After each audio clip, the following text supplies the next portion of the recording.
warahmatullahi wabarakatuh.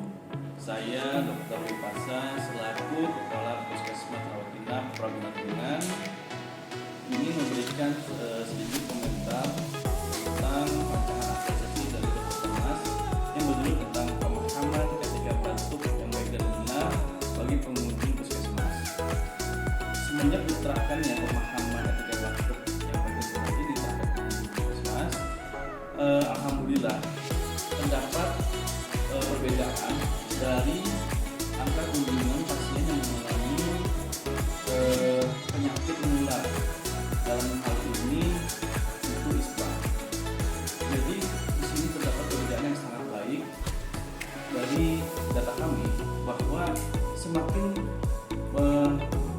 pengunjung itu mengerti tentang etika batuk dan baik dan benar, maka makin sedikit juga terjadi penularan penyakit-penyakit dari saluran pernafasan.